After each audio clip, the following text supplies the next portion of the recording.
Bonjour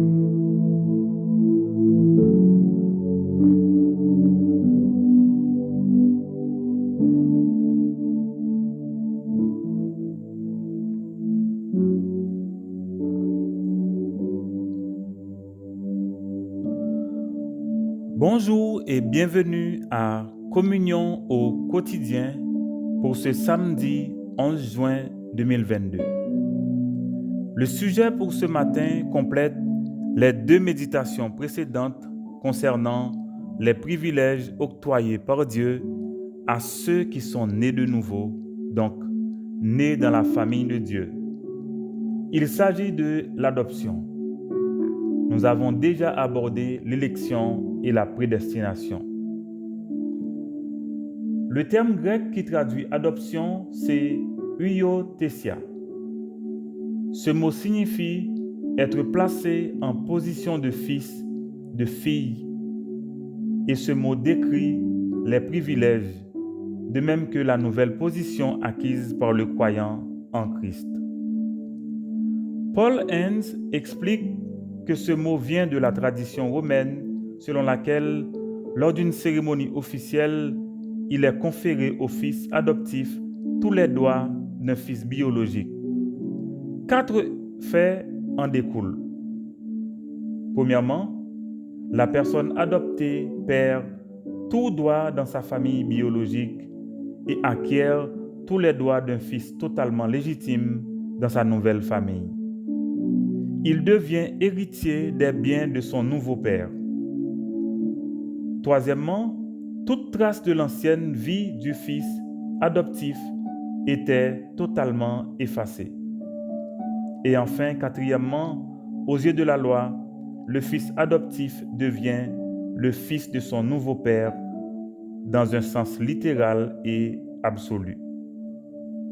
Ainsi, par notre adoption, nous sommes libérés de notre esclavage et nous sommes entrés dans la liberté et la majorité en Christ. Romains 8, verset 15 nous dit « Vous n'avez point reçu un esprit de servitude pour être encore dans la crainte, mais vous avez reçu un esprit d'adoption par lequel nous crions « Abba, Père ». Abba est un terme araméen traduit par « cher Père », comme le mot papa décrivant intimité, tendresse, dépendance et relation libre de toute peur, de toute anxiété. Aussi sommes-nous libérés de l'esclavage de la loi et nous acquérons notre nouveau statut de fils, de fille. Galates 4, versets 5 à 7 nous dit « Mais lorsque les temps ont été accomplis, Dieu a envoyé son Fils, né d'une femme, né sous la loi, afin qu'il rachète ceux qui étaient sous la loi, afin que nous recevions l'adoption. Et parce que vous êtes fils, Dieu a envoyé dans nos cœurs l'esprit de son Fils, lequel crie « Abba, Père ». Aussi, si tu n'es plus un esclave, mais fils, et si tu es fils, tu es aussi héritier par la grâce de Dieu. Par notre adoption, nous jouissons d'une nouvelle relation par laquelle nous nous adressons à Dieu en l'appelant Abba, Père. C'est une grande intimité. En Éphésiens 1, verset 5, l'adoption est liée à la prédestination souverainement prononcée, déclarée, décrétée et établie depuis toute l'éternité, mais effective à la nouvelle naissance. C'est pourquoi la Bible dit qu'il y a de la joie dans le ciel pour un seul pécheur qui se repent. Luc 15, verset 7. Le jour de notre nouvelle naissance, une relation père-enfant est établie entre Dieu et nous. La Bible dit en Jean 1er, verset 12, que nous sommes devenus enfants de Dieu. Jésus est le Fils unique engendré par Dieu.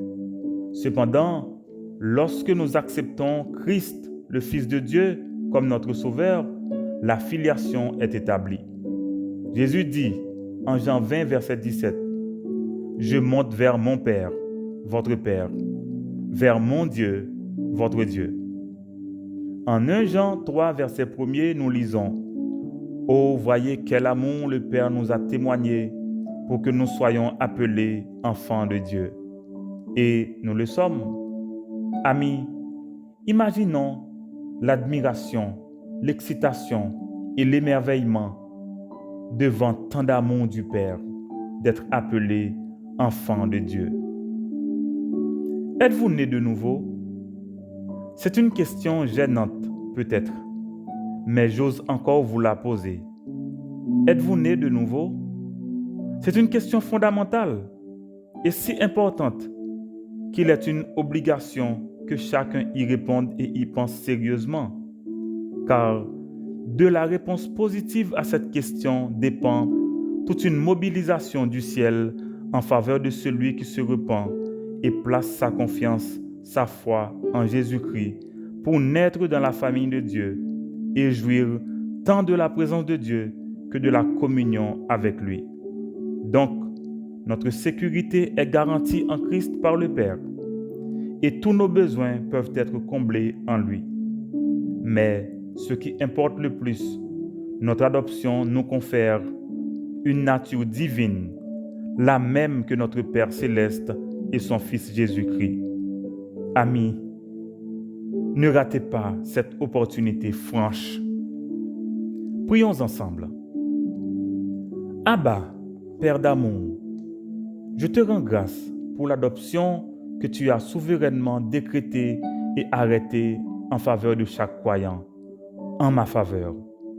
Je bénis ton nom pour tous les privilèges et les droits qui découlent de notre adoption, notamment l'héritage du Père, la libération de l'esclavage du péché, de la loi, de la chair, du monde, du diable, la liberté et la majorité en Christ, le statut de fils, de fille, une nouvelle relation, la nature divine, autant de biens qui découlent de cette faveur.